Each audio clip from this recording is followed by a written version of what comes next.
لیکن وہ تکلیف تھوڑی ہے, اس کا جو آؤٹ پٹ ہے, اس کا جو فائدہ ہے وہ ساری زندگی کا ہے. وہ بچہ آنکھوں کی ٹھنڈک بنے گا. تبھی تو حضرت آسیہ نے کہا تھا نا فرعون سے, قرۃ عین لی ولک, کہ موسیٰ یہ بچہ ہے. فرعون سے کہا کہ اس کو قتل مت کرو, کیوں, یہ ہم اس کو بچہ بنا لیں گے, یہ میری بھی آنکھوں کی ٹھنڈک اور تیری بھی آنکھوں کی ٹھنڈک. حضرت آسیہ کو یہ معلوم تھا کہ بچے بوجھ نہیں ہوتے بلکہ آنکھوں کی ٹھنڈک ہوتے ہیں. غیر مسلموں میں نے دنیا میں منڈن بیچنا شروع کر دیا, بچے بوجھ ہیں, عورت بچے پیدا کرنے کی مشین نہیں ہے. کیا عورت مرد پیدا کر کے دکھائے نا؟ بھائی فطرت نے مرد کے ذمے لگایا نہیں, اس میں یہ صلاحیت ہی نہیں رکھی ہے. تم فطرت سے کیوں لڑ رہے ہو بیوقوفو؟ مجھے غصہ آنا شروع ہو گیا, بتا رہا ہوں میں کس قدر کھوپڑی خراب کی ہے غیر مسلموں نے, اور ہمارے دیسی جو مسلمان ہیں جو ان بیوقوفوں کی باتوں میں آ رہے ہیں. ہر یونیورسٹی میں, ہر کالج میں, ہر اسکول میں لڑکی کو یہی سکھایا جا رہا ہے, تم نسل پیدا کر, بچے پیدا کرنے کی مشین ہو کیا؟ تمہارا بھی کمانا اتنا ہی حق ہے جتنا مرد کا حق ہے. نعرے تبدیل کر کے عورت کا بیڑا غرق. دیکھو فطرت کبھی تبدیل نہیں ہوتی, سائنس کتنی ترقی کر لے, بھوک کے لیے آپ کو روٹی ہی کھانی پڑے گی. پلاسٹک کے باکس آپ نہیں کھا سکتے کہ بھئی اب سائنس نے اتنی ترقی کر لی ہے تو اب مجھے کھانا کھانے کی ضرورت نہیں ہے, اب تو میں بہت ترقی یافتہ ہو گیا ہوں تو گلوکوز کی بوتلیں چڑھا کے چلا کروں گا میں زندگی. گلوکوز ہی آتا ہے نا روٹی کھانے سے, ڈائریکٹ گلوکوز کی. ڈاکٹر کیا کہا, بیمار ہے تو چڑھا لے, ورنہ نارمل جو پراپر طریقہ ہے روٹی کھا کے گلوکوز بڑھاؤ جسم میں. یہ کون سا طریقہ ہے؟ یہاں سے ایک انجیکشن چینی کا لگایا اور جا رہا ہے مر جائے گا تھوڑے دنوں میں. اب آپ نے ڈاکٹر صاحب سے کہا, ڈاکٹر صاحب سائنس نے اتنی ترقی کر لی, 10,000 سال پہلے انسان بھی کھانا ایسے ہی چبا چبا کے کھایا کرتا تھا, گھنٹے لگتے تھے, اب ہم بھی وہی اسی طریقے سے کھائیں.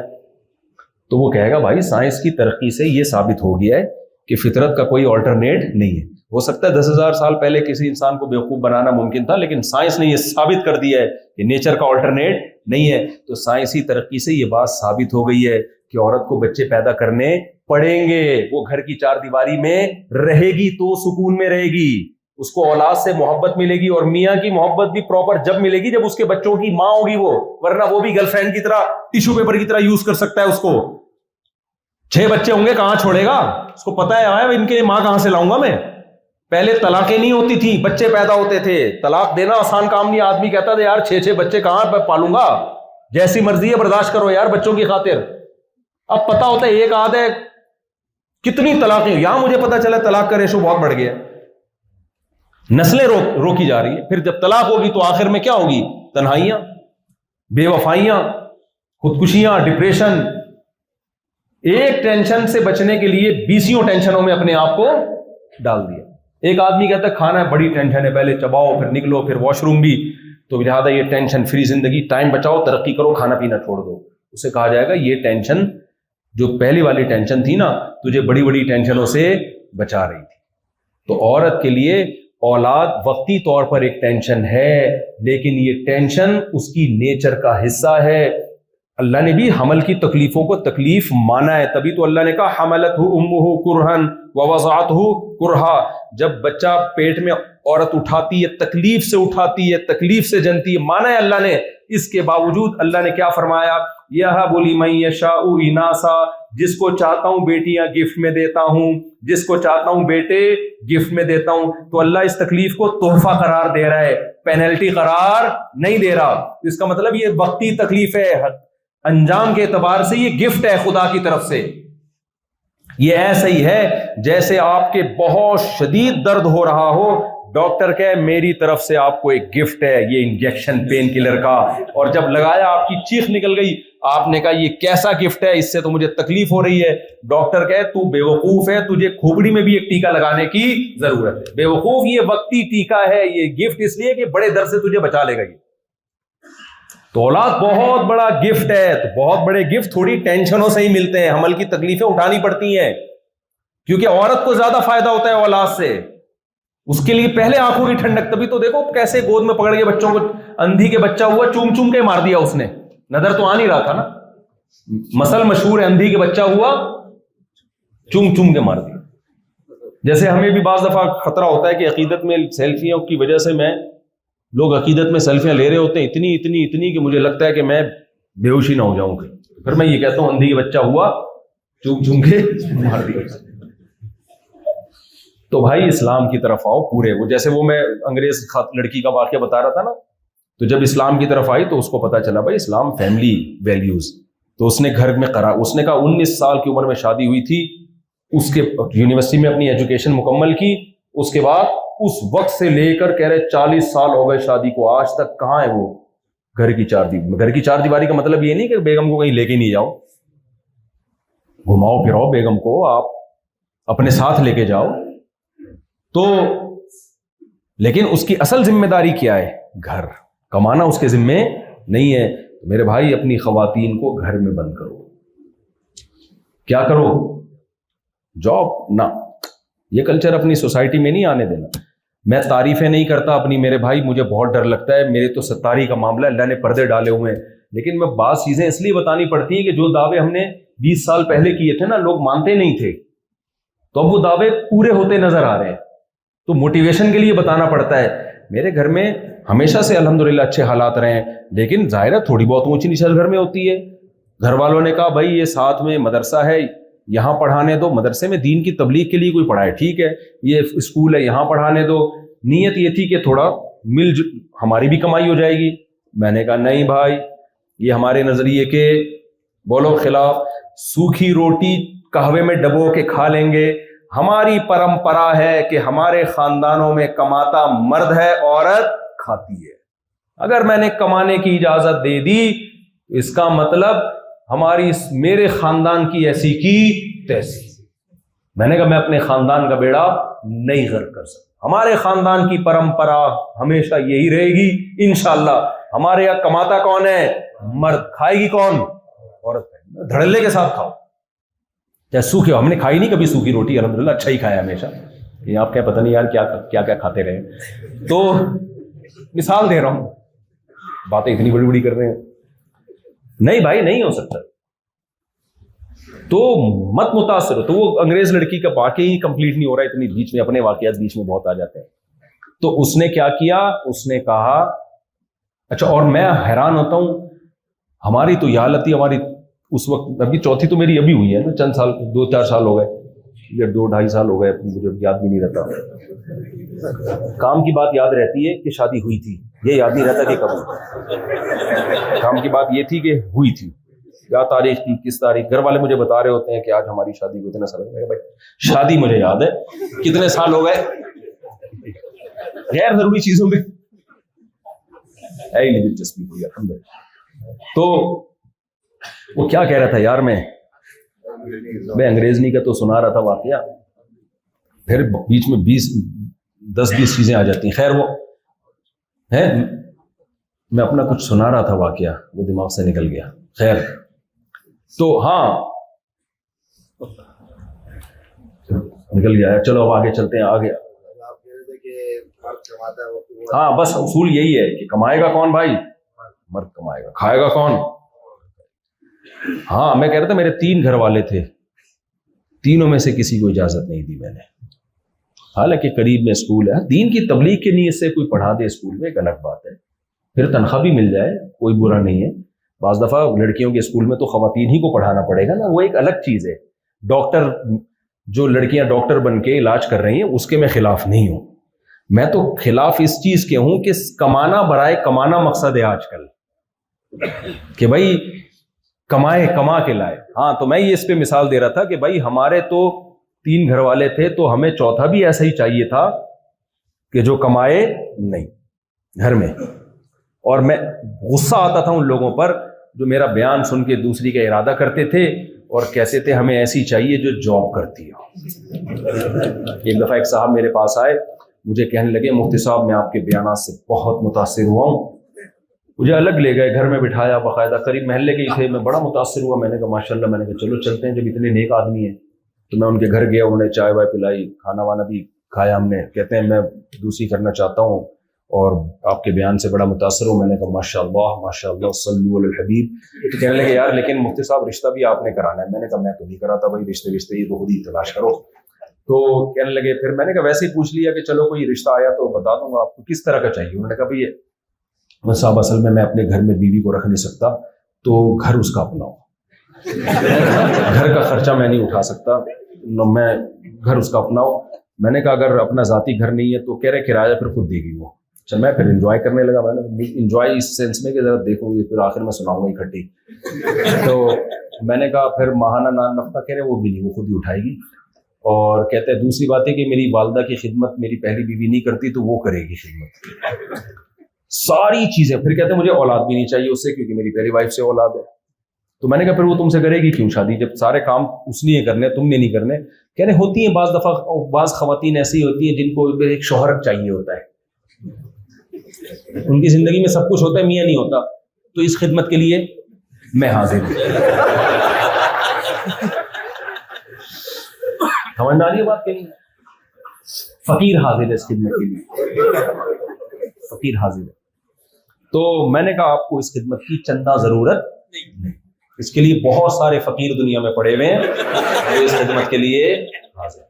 پھر مجھے تھوڑی دیر میں نا مجھے لگا کہ میں رو پڑوں گا کہ کم بہت میں اتنے مہینوں سے بیان کر رہا ہوں, تو نے میرے ہر بیان سنا, اس کے بعد اثر تجھ پہ یہ ہوا ہے. یہ غلط ہے بھائی. اس میں اللہ پہ کیا کرنا ہے؟ توکل. تو اپنے خاندانوں میں میں بس بیان کو جلدی سے سمیٹ رہا ہوں, اپنے خاندانوں میں رواج ڈالو. دیکھو فیملی سسٹم کو بچاؤ, اللہ کے بندو یہ ہلکی چیز نہیں ہے. غیر مسلموں میں جو خودکشیاں ہیں نا وہ اسلام چھوڑنے کی وجہ بنیادی نہیں ہے, اس کی وجہ خاندانی نظام کا تباہ ہونا ہے. بیسک وجہ یہ ہے. اگر یہ عیسائی بھی رہتے نا اتنے ڈپریشن میں نہ جاتے. ان کا مسئلہ عیسائی مذہب کو چھوڑنا نہیں ہے, ان کا مسئلہ زنا ہے. سوسائٹی میں زنا کو پھیلا دیا. تو اگر کوئی مسلمان تہجد گزار ہو, تبلیغ میں وقت بھی لگائے اور نمازی بھی ہو, توحید پرست بھی ہو, لیکن وہ زنا کی طرف چلا گیا, خاندانی نظام کو توڑ دیا اس نے, وہ بھی لٹک کے مرے گا یا ڈپریشن میں جائے گا, وہ بھی برباد ہو جائے گا. سمجھ رہے ہو کہ نہیں سمجھ رہے ہو؟ تو یہ بہت بڑا ایشو ہے اس وقت دنیا میں, تو اس کو بچاؤ. تو وہ انگریز لڑکی نے کیا کیا, اس نے کہا کہ 19 سال کی تھی, 20 سال کی جب میری اس سے شادی ہوئی, 40 سال ہو گئے, 7-8 بچے. کہتے ہیں نسل نہیں روکتی وہ. اس نے کہا نسل نہیں روکتی, گھر سنبھالا ہے اسے. اچھا گھر کی میں ایک اور بات بتا دوں, جو غیر مسلموں نے پروپیگنڈا کیا, پہلا پروپیگنڈا کیا کیا, اسلام نے کہا کمانا تمہارے ذمے نہیں ہے. انہوں نے اس کو یوں لیبل لگایا کہ تمہیں بھی کمانے کا اتنا ہی حق ہے جتنا مرد کو. یعنی ایسے ہی ہو کہ تمہارے ذمے بھی ہے کہ مٹکا اٹھاؤ پانی کا, تم گھر لے کے جاؤ. بھائی اسلام نے تو ذمہ داری دور کی تھی. تو اس ظلم کو اتنا خوشنما نعرہ لگا کے. دوسرا, گھر کے بارے میں کیا پروپیگنڈا کیا, تم گھر کے قید خانے میں نہیں رہو گی, تم گھر میں قید نہیں ہو سکتی. ارے بھائی قید جیلوں میں ہوتے ہیں, گھر میں کبھی کوئی قید نہیں ہوتا. گھر میں تو انسان محفوظ ہوتا ہے. گھر کو جیل کب سے بنا دیا تم نے؟ میں بتا رہا ہوں نا, تحریروں سے لوگ متاثر ہوتے ہیں. یہ پروپیگنڈا ہے. جب آپ اس کو گھر بھی کہہ رہے ہو اور قید کا لفظ بھی استعمال کر رہے ہو, یہ ایسا ہی ہے جیسے کوئی کہے شہد کی طرح کڑوا تھا. ہے بھائی, وہ مٹھائی میں نے کھائی شہد کی طرح کڑوی تھی. ابے مٹھائی کب ہے جب وہ کڑوی تھی, اور کڑوی تھی تو شہد کیوں تھا؟ تو بیوقوف ہوگا نا جو کہے گا. جو ہمارے دیسی لبرل ہے نا وہ گوروں کے انہی نعروں سے متاثر ہوتے ہیں. وہ فوراً کہتے ہیں یار گورا, بات کیا کی ہے اس نے. خاندانی عورت بھی کہتی ہے بہترین بات کی ہے اس نے.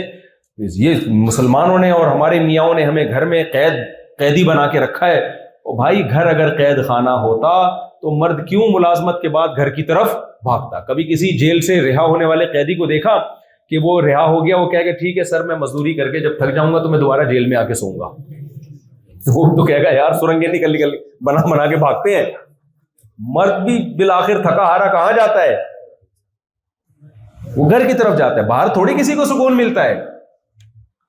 سکون تو اللہ نے گھر کے اندر رکھا ہے. تو وقرن فی بیوتکن, تو گھر میں عورت محفوظ ہوتی ہے, قید نہیں ہوتی. تو اللہ نے جو عورت کو کہی بیان خواتین میں کرنے کا ہے, لیکن مردوں کو تو پہلے کھوپڑی میں آئے نا, پھر آگے خواتین کو سمجھ میں آئے گی بات. مردوں کی کھوپڑی کیا ہو گئی ہے؟ خراب ہو گئی ہے. تو اس لیے میرے بھائی کبھی بھی ان نعروں سے متاثر مت ہو. تو 3 چیزیں جس کی طرف آج کے نوجوان مائل ہو رہے ہیں. نمبر 1 شراب, نمبر 2 کباب کا مطلب جو ملو کھا لو, حلال حرام کی پرواہ مت کرو, جو ملے کھا لو. اور تیسری چیز میں نے تو کہا تھا نا متزلہ العالیہ, جو ملا کھا لیا. یہ میرا نعرہ اتنا مشہور ہوا کہ ایک صاحب ابھی جہاز میں آ رہے تھے سوڈان کے یا کسی اور کنٹری کے, ان کو اردو بھی آتی ہے، تو وہ کہنے لگے میں جو بھی ملتا ہے نا، جیسے کوئی ایک بچہ تھا صومالیہ کا، میں نے اسے کہا تو ہے صومالیہ، جو ملا کھا لیا، یعنی تو رہتا ہے صومالیہ، جو تجھے ملا تو نے کھا لیا. اب لوگ خود بنائے چلے جا رہے ہیں. تو ایک چیز ہے شراب، دوسری چیز ہے کباب، اور تیسری چیز ہے شباب. کوئی جوان لڑکی دیکھی اس کی طرف مائل ہونا شروع ہو گئے. تو بھائی یہ وقتی لذت ہے، وقتی مزہ ہے. نبی صلی اللہ علیہ وسلم نے معراج کی رات کچھ لوگوں کو دیکھا جن کو آگ میں جلایا جا رہا ہے، ننگے مرد اور ننگی عورتیں، اور آگ کے شعلوں سے نا وہ اوپر جاتے تھے. آپ نے جبریل سے پوچھا یہ کون لوگ ہیں؟ جبریل نے فرمایا یہ آپ کی امت کے زناکار ہیں. زنا ہلکا جرم نہیں ہے. اللہ نے زنا کو قتل کے ساتھ ذکر کیا ہے قرآن مجید میں. سورہ بنی اسرائیل میں اللہ نے 2 جرم ایک ساتھ ذکر کیے ہیں کہ لا تقربوا الزنا ولا تقتلوا اولادکم، اپنی اولاد کو قتل مت کرو اور زنا مت کرو. علماء نے اس میں مناسبت بیان کی ہے کہ دونوں آرڈر اللہ نے ایک ساتھ دیے، کہ ایک طرف اللہ کہہ رہے اپنی اولاد کو قتل مت کرو غربت کے خوف سے، عرب قتل کر دیا کرتے تھے نا، اور اللہ کہہ رہے زنا بھی مت کرو. تو وجہ اس کی یہ ہے کہ زنا جس سوسائٹی میں آئے گا وہاں بھی اولاد روحانی طور پہ قتل ہو جائے گی، کیونکہ بغیر باپ کے پیدا ہونا شروع ہو جائے گی. یہ بھی قتل ہی ہے. باپ نہ ہونا یہ اولاد کے لیے بہت بڑا نقصان ہے. اسی وجہ سے اسلام نے اس بچے کو جس کا باپ مر جائے اس بچے کو الگ سے نام دیا ہے. کیا نام دیا؟ یتیم. آپ کہہ سکتے ہو غیر مسلم کنٹریز میں یتیموں کو گورنمنٹ بہت اچھے طریقے سے پالتی ہے. خدا کی قسم گورنمنٹ باپ کا آلٹرنیٹ نہیں ہے. باپ سے الگ محبت ملتی ہے، تحفظ ملتا ہے. بیٹیوں کو تو بہت سپورٹ ملتی ہے باپ سے. تو زنا سے کیا ہوتا ہے؟ بچے باپ کے بغیر پیدا ہونا شروع ہو جاتے ہیں. ان معاشروں میں دیکھو آپ، اتنے بچے بغیر باپ کے، اتنے بچے. تو یہ بھی بچوں کا قتل ہے. تو اللہ نے کیا کہا سورہ بنی اسرائیل میں؟ اپنی اولاد کو غربت کے خوف سے قتل مت کرو. اور اگلی آیت میں کیا کہا کہ روحانی قتل بھی ان کا مت کرو، کیونکہ اسلام زانی کو باپ نہیں مانتا، اللیگل کو باپ نہیں مانتا. آپ کہہ سکتے ہو غیر مسلم تو مانتے ہیں. بھائی انہوں نے بھی تکلف کر کے مانا ہے تبھی، ورنہ بغیر باپ کے تو بچہ پیدا ہو ہی نہیں سکتا نا. بغیر باپ کے تو صرف عیسیٰ علیہ السلام کا معجزہ تھا وہ پیدا ہوئے. لیکن یہ جو ہم کہتے ہیں نا غیر مسلموں میں باپ لیس بچے، تو کیا باپ نہیں ہوتا؟ ان کا ہوتا ہے. وہ بھی مانتے ہیں کہ نہیں ہے، مکر جاتا ہے. کہ میں یہاں تو بہت واقعات ہمیں یہاں جب میں آیا ہوں تو لوگوں نے بتایا کہ گرل فرینڈ سے بچہ پیدا ہوتا ہے اور وہ مرد کہہ دیتا ہے کہ میں نہیں اس کو قبول کرتا. بیوی سے جب پیدا ہوتا ہے تو کوئی بھی انکار نہیں کرتا، لڑتا ہے اس کے لیے کہ میرا بچہ ہے. یہ فرق ہے بیوی میں اور گرل فرینڈ میں. اور یہ فرق صرف مسلمانوں کے ہاں نہیں ہے. غیر مسلموں نے گرل فرینڈ کو بیوی والا درجہ دے دیا، لیکن پھر بھی ذہنی طور پر اس کو بیوی سمجھنے کے لیے آمادہ نہیں ہوئے، تیار نہیں ہوئے، یہ نیچر کے خلاف ہے. تو میں بھائی تھک گیا ہوں چیخ چیخ کے. اللہ کے بندو اپنی سوسائٹی کو کنٹرول کرو، سمجھ رہے ہو؟ اپنے فیملی سسٹم کو مضبوط کرو. ہمارا نظام ان سے بہت اچھا ہے. آج ہی کسی نے واقعہ سنایا نا کہ ایک بوڑھا ہو گیا تھا یہاں، انگریز یہاں کوئی گورا آیا ہوا تھا رہنے کے لیے زیمبیا میں. تو اس نے جب بوڑھا ہو گیا تو اس نے کہا جب میں مروں گا نا تو مجھے جلا کے میری زمین میں دفن کر. آپ ہی سنا رہے تھے نا واقعہ؟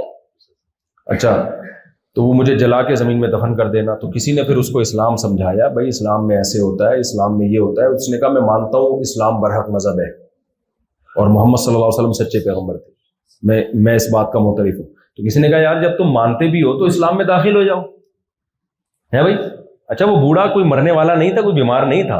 یہ بوڑھے لوگ ہوتے ہیں نا، ان کو خیال ہوتا ہے بھائی 5-6 سال 8-10 سال کے بعد تو مر ہی جانا ہے. تو اس نے ویسے ہی کہہ دیا کہ جب میں مروں گا تو میری زمین میں ہی مجھے جلا کے میری راکھ وہیں دفن کر دینا. تو پھر اس کو کسی نے سمجھایا بھائی مسلمان تو غسل کفن کرتے ہیں اور یہ، اور تو اس نے کہا میں مانتا ہوں کہ مذہب اسلام ہی ہے. تو کہا یار جب تم مانتے بھی ہو، اچھا اس نے کہا ایک اللہ ہے خدا، ٹھیک ہے نا. تو اس نے کہا سمجھانے والے نے کہ یار تم پھر اسلام قبول کر لو. تو اس نے کہا قبول کر لیتے ہیں. جو مسلمان ہو گیا اور اللہ کی قدرت 2 دن کے بعد اس کی موت واقع ہو گئی. حدیث میں آتا ہے نا بعض لوگ جہنم کے قریب پہنچتے ہیں یہاں تک کہ ایک بالش ان کا اور جہنم کا فاصلہ ہوتا ہے، ان کی تقدیر غالب آتی ہے، اللہ نے لکھی بھی ہوتی ہے اللہ کے علم میں پہلے سے ہوتا ہے نا، یہ بالکل مرنے سے پہلے جنت والے کام کرے گا۔ ایک صحابی تھے دشمن کی فوج میں نا، اس وقت وہ کافر تھے، لڑائی تیار تھی دونوں طرف سے، تو وہ دشمن کی فوج سے نکل کے نبی کے پاس آئے اور عرض کیا کہ یا رسول اللہ، اگر میں کلمہ پڑھ لوں اور میں قتل ہو جاؤں تو میں کہاں جاؤں گا؟ آپ نے فرمایا جنت میں۔